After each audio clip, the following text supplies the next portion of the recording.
All right, welcome back to our continuation on the study of trusses. That's a fundamental concept in the study of statics. The previous video we dealt with the method of joints, which was a method that allowed us to move through a truss joint by joint and drawing free body diagrams and using a couple of equations, sum of forces x, sum of forces y, and moving from there. Now, in this lesson, we're going to study the second of the two methods that are the most common for analyzing trusses, and this one's called the method of sections. All right, and there are actually two subsets of this that we'll talk about a little bit as well. All right, so we'll start with an example, and what we have here is a cantilever truss. It's got a pin support up here at D, it's got a roller support here at E, and a point load out here at the end.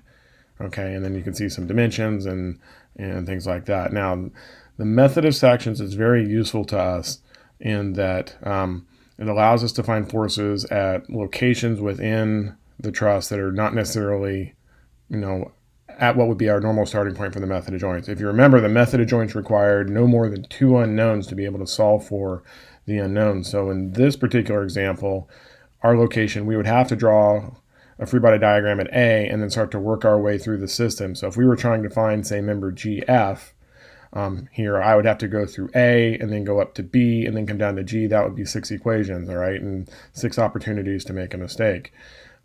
Not a big deal. That's pretty simple. But what happens if this, I'm trying to find, a truss that's a whole lot longer and I have to go through even more stops along the way? There's a potential for some mistakes to be made, and so we want to try to come up with a better technique for being able to do this, all right? So the method of sections on here, if we were to look at this, basically there are a couple of steps that you have to do. Okay, what the method of sections does is it gives you back the moment equation. The method of joints, we only had sum of forces x, sum of forces y, but the moment equation didn't do anything with this because, if I drew a free body diagram at this joint, all the forces of the members at that joint are acting at that same point, and so there is no perpendicular distance and there is no moment at that location. So we needed a different strategy. All right, so to do the method of sections, the first thing we have to do is we have to come up with a series of steps. We have to cut our section. And so for this particular example, we're looking to analyze this particular member here. Now I have this, this should be a G, a little bit of a typo there. So we fix that. So we're looking to say maybe we're trying to analyze member CG. In this case, okay? So the rules are, the first thing is you have to cut the member that you want. And that seems pretty logical because we need to expose the internal force that's in it, okay? The second rule is that I can't cut any more than 3 members on this. And so in this case, I've chosen to cut through BC and CG and now GF. And the last rule is that you have to completely cut the truss into 2 separate pieces, okay? So to start to do this, this is what we call our section line, and that's what we're showing in the particular image. Now, if we look at the cuts that are made, when I cut these and expose them, I separate it into 2 pieces. Okay, so we've drawn a free body diagram. I've cut this member, and when I cut, remember that anytime you cut a member, an internal force shows up. And so what I've done is I've taken the left half of this and I've drawn the free body diagram. Now notice these members here didn't get cut, so there's nothing done with them. No forces are exposed, but these 3 members are cut, okay? And so their internal forces are exposed. Now, we recognize that this is a truss. We know that truss members are 2 force members, and 2 force members are either tension and compression. So what I've done, since I don't know what their values are, I've assumed everything is in tension. So we have our FBC, we have our FGC, and we have our FGF. Okay, on this particular free body diagram, if we follow our Y's, remember WISE, W is weight, I is internal forces, S is support reactions, and E is external. I have a 1,000-pound external load. I don't have any support reactions. Okay, and then we've got the 3 internals that we showed, and then there's no mention of self-weight, so we'll just neglect that for this. This is the left half. This picture now has 3 unknowns. It's okay, that might be a possibility. Let's go over and look at the other half, because when you do the method of sections, it doesn't matter which side you work off of. Some are easier than others. Okay, and so if we go look at the other side of it, you'll notice that I have my 2 reactions at dx and dy. Okay, that's the pin support there. I have a roller support ex happening here, and then I get my panel that nothing's going on, and then there's 3 members that I cut now. We're cutting, but you'll notice that their forces are in the opposite direction, okay, because that's the member I assume tension. And if you remember, if I pull on this joint, then the other end of that member, I have to be pulling on the other joint as well. Okay, and so that's why all three are drawn as tension, and this is the approach that we normally want to follow as we start to kind of look at that. This one has the issue that we now have 6 unknowns. Okay, now if I went and found the support reactions, I might find those 3, and then I would be back to working with those. All right. Our next step in this process then, which would be our third step, is that we're going to choose the section with the smallest, whoops, there's a typo, let's put a T on there, okay, smallest number of unknowns.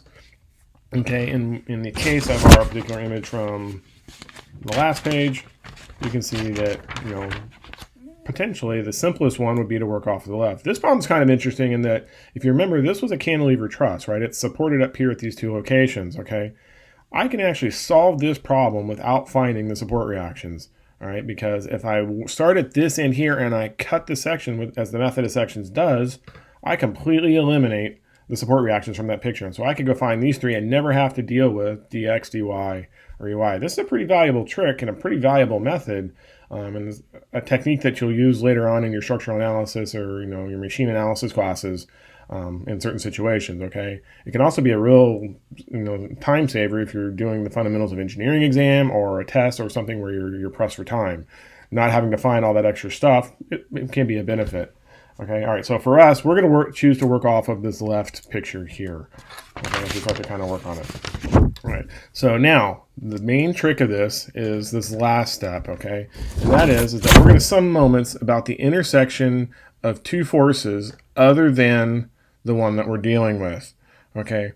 Now, in some cases, it works, and in this particular case, we actually have a problem with it. Okay, and I'll kind of explain what's happening. So the idea is that if I wanted to find FGF, okay, which was the member that we were looking for, right, I still have these 2 guys to work with. Now I can write sum of forces X and sum of forces Y, that's no problem, but the power of this technique comes back when I start looking at the moment equation. All right, and so if we want to write an equation, okay, that keeps FGF but doesn't keep the 2 that I want, then what we're looking for is we're looking for the location where those other 2, so again, we want this guy, this FGF. These 2 guys I don't really care about in this particular problem. So what we're going to do is we're going to find a place where their line of actions cross. All right, so if we look at FBC, that's this horizontal line. You can see that it goes through B, it goes through C, and then it continues on. Okay, this FGC goes from G to C, so it's kind of on a diagonal line that's kind of coming down this way. So they intersect at point C. So if I were to write my moment equation about that point right there, both of these guys will vanish. And when that happens, they're gone, and the one unknown that I want is now back. Okay, and he'll still be there. This FGF will show up in the equation. All right, and that's kind of what we're going to start to do. That's the trick. Okay, and this method is called the method of moments because I'm using the moment equation. All right, so if we look, what we can do is if I sum moments at C, let's see if I can get this back up here where you can kind of see what's going on our picture, maybe. Okay, if we look at this picture, all I'm going to do now is write the moment equation for the moments at C. So if I look, I've got my 1,000 newtons on this, okay? And from C, it's a distance of 4 meters, all right? Because this line right here kind of extends up and goes up to C, right? Okay, and so this guy is going 1,000. I've assumed counterclockwise is positive, so 1,000 times 2 plus 2 is 4. There's the 1,000 times 4. I left off the units, but you guys get the idea. I'll put the meters on there. Okay, and then we've got our FGF, which is now also going in the clockwise direction. So he's multiplied by 2 meters because his perpendicular distance is this guy. Okay, and then everything else vanishes. FBC is times 0 and FGC is times 0. So I'm not even going to write those in the equation. So when I do it, okay, and we solve this equation, we find out mathematically that FGF is equal to a negative 2,000 newtons. All right. Now, if you remember, the negative sign on this number tells me that what I drew in the picture up here was wrong. And because I assumed it was in tension, and that's normally what I do, I assume all of them are in tension most of the time. I know the last video I didn't do that, but generally speaking, I like to try to assume they're all in tension so that when I get this negative number, the negative tells me that the true answer is actually 2,000 newtons in compression. All right, that's pretty cool. Okay, so that's how the method of moments, which is one of the subsets of the method of sections, will start to work. Okay, now, let's try another one. If I wanted to do FBC, where would you go? Okay, again, we're going to look for the line of action of those two forces. Okay, in this case, I'm going to look for FGC, okay, and FGF because I want to eliminate them. I want to keep FBC this time, okay, and so I would sum moments at this location here, this node G, all right, okay, and then I would go and I could write my equation at this location here, okay, all right, okay. All right, so if we do that for finding member FBC, which was the one that's up here at the top, okay, again, we're going to sum moments at G, and if I write that equation, what do I get? I get from G, the 1,000 Newton force is only 2 meters now, okay, and then this FGC and FGF both vanish out of the equation, okay, and then I'm left with FBC multiplied by 2 meters as a negative or a clockwise rotation, and I end up with an equation that looks like that, okay, and so FBC is 1,000 newtons, okay, and that was a positive value, so then the true answer for FBC is now that it is 1,000 newtons tension, okay, and so that's what we're going to do. All right, now, the last one then, if I wanted to say, there is one problem or one shortcoming that comes on this, okay, and if I can get this set up, bear with me here, get this set up. Suppose we want to look at that diagonal guy. Okay, one of the problems that we have is that if I'm looking at FGC and trying to figure that location out, okay, we know that FGC is located at 45 degrees off of the vertical because it was, 2 meters up and 2 meters over, gives us 45 degrees, okay. The problem with doing this, if we follow our rules were we take the other two forces that we've cut and then look for the place where they cross, okay, and in this case, this truss, those guys are parallel to each other, all right? So they don't actually ever cross anywhere, okay? That's one of the problems with these parallel chord truss systems in the method of sections, all right? If I try to find the web member, if I write a sum of moments, there's no place that I can choose. It just doesn't work. I'll always have at least two unknowns in that equation. However, this leads us to the other subset, okay? And this is called the method of shears.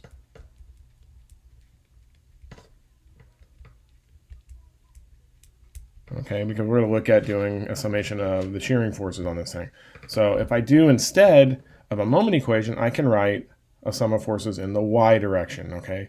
I still have all three valid equations because that is a valid free body diagram. So I can do forces x, forces y, and we can go from there. So what I can do is I can write the sum of forces in the y direction, upwards positive, okay? And if I write the equation very quickly, it's minus 1,000 newtons, plus then FGC times the cosine of 45 degrees. Now again, I took the cosine because I defined 45 off of the vertical, so you got to kind of watch your sines and cosines. This may seem a little odd, but this is just the way I did it. Doesn't matter, you could have come off the horizontal because sine of 45 and cosine of 45 are the same, but that's all right. Okay, and then I can do the math, okay, and I can solve for this, and I find out that this answer is plus 1,414 newtons, okay? And again, in the picture, we assumed tension. We got a positive sign here, so the positive sign tells me my final answer is a tensile value. And it's a tension case for us there. Okay, so one of the drawbacks that we have with the method of sections, again, has to do with parallel chords, okay? But the method of shears will bail us out most of the time if I follow the rules. So if you're very careful with how you start to draw these, again, to kind of recap, it's you cut the member that you're looking at, okay? I then cut no more than 3 members total, and then I make sure that I cut the piece completely into 2 free body diagrams. That's all there is to this method. Okay, now there is one other little step that I need to kind of show you all. And so let's talk about this one real quick in a third example. Okay, and that has to do with these double pitch guys. Okay, so what we have is another example on this, okay, and this is a double pitch because the slope of this from A to H is not the same as the slope from H to G, okay? This is called a gambrel truss. And if I write that down, that's okay, and these are very common in barn construction. That absolutely looks like a barn, okay, and some other applications, but this occurrence happens quite a bit.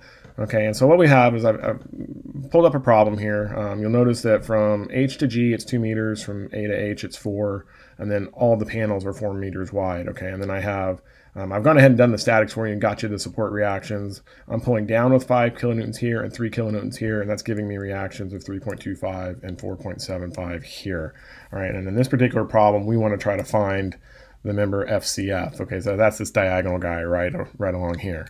All right, so now if we kind of follow our strategy on this thing, Okay, the solution was we're going to cut the desired member, FCF. So we're going to cut this guy. Okay, I'm going to cut no more than 3 members. So if I come up and cut this one and the one below it on here, then I've satisfied that requirement. And then I'm going to cut the truss entirely in 2 pieces. Now, to make sure I cut it in 2 pieces, I always draw an isolation box all the way around this thing, okay? And so I'm going to look at the piece that's inside of it, right? And when I do that, and I draw the free body diagram of what's happening inside, this is the picture that I get, okay? And it's a little messy, a little convoluted, but that's all right.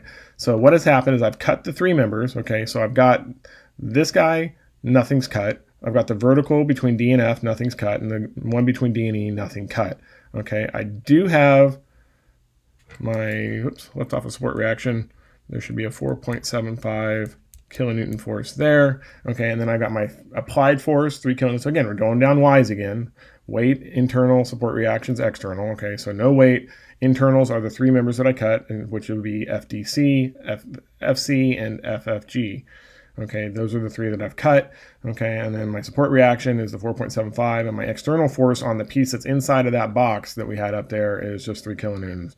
Okay, now the problem that we have with this particular thing, and the problem that happens with the double pitch trusses, is that suppose I want to find that force FCF, this guy in the diagonal, right? It's right here. So remember our rule was that I want to keep him, I got to find where this one and the other one that I don't want cross. Okay, so all I do is I draw their line of action and I continue it down, and so that's what the line of action for FG. Okay, and then I have the horizontal, which is the line of action for DC coming across horizontal, and so they cross at a point that's not on the truss.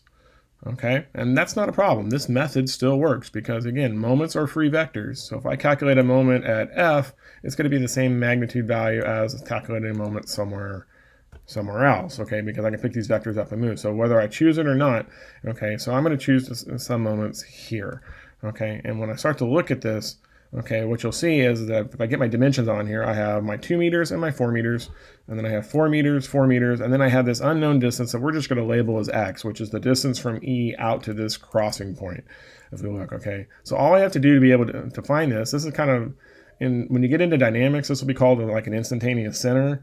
Okay, and so this trick will prove to be a little bit handy for you there, but all I have to do is figure out what is X in this equation, and once I have that, then I can go write my equation.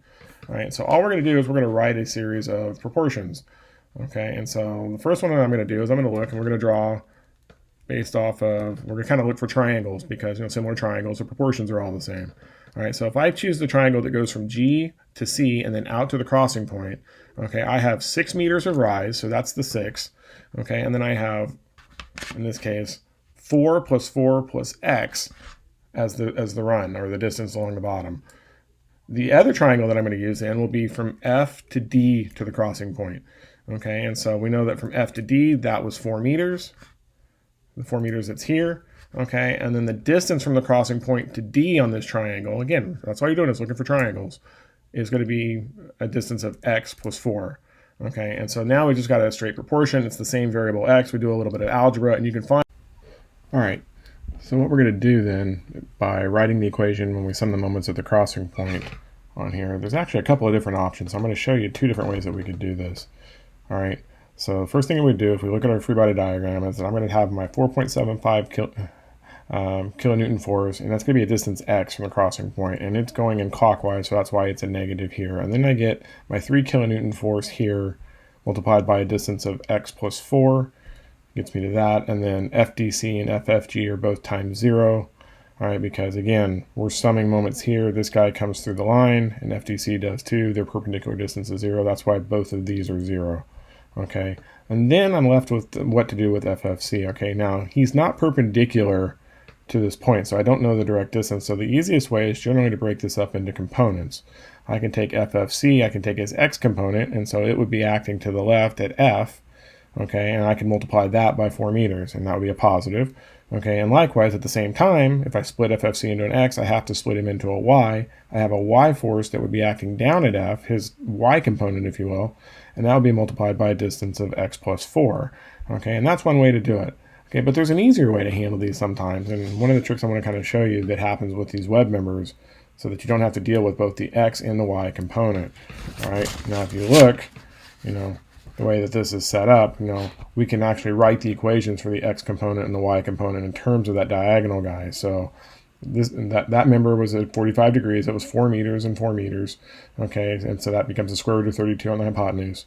And then for the x component, I'm just going to take the 4 over the square root of 32 times the force in the bar. And then the y component is also that 4 over 32 times the force in the bar. Okay, but the easier way to do this, if I come down, is that I can actually pick this force up. If I slide this in a little bit. Okay, and so we tallied it as though he were acting at F. But remember, forces are sliding vectors, and I can move them anywhere I want along your line of action. Okay, and I'll have the exact same effect on the structure. So as long as the principle of transmissibility holds true. So what we're going to do is we're going to take FFC, and if I slide him down to C, now he's acting here. Okay, and his x component would be to the left at C, which happens to be along the line that goes through the crossing point. Okay, and then the vertical component for FFC, if it's acting there, would be acting here. And so I can modify this equation a little bit, and I would get my same reaction times x and 3 times x plus 4. Okay, but now FDC is 0, so it's gone. FFG is 0, it's gone. And so is that x component. It's gone as well. And so now I only have the y component of this thing showing up here. So that's one of a pretty handy little trick. Now his distance, though, if you notice, is different than it was before. Right? Before it was the y component times x plus 4 when it was acting at F, but now it's x plus 4 plus 4. These two guys, x plus 4 plus 4 times this direction, and it would be a positive sign because, again, it's acting in a counterclockwise direction. Okay, and then from there, now you can just do a little bit of algebra and you can get FFC. Now, the beauty of the method of sections is that with the addition of the moment equation and with the addition of the sum of forces equations, I can generally find, as long as I cut it right, I can find the unknown in one equation. So where method of joints might have taken me 10, 12 steps to get to the force that I wanted using the two equations approach, the method of sections is a real time saver, and it will let me jump straight to that particular value and write the equation. Boom, one equation, done, move on. Okay, so we should always be, it's probably the preferred method, I would say. Keep working with this method, and remember, the moments are the key, but if that doesn't work, you can also do the method of shears as well. Okay, all very, very valuable techniques. Probably one of the most important techniques that comes out of statics is recognizing the tricks that you can do by summing moments at these crossing points on the particular picture.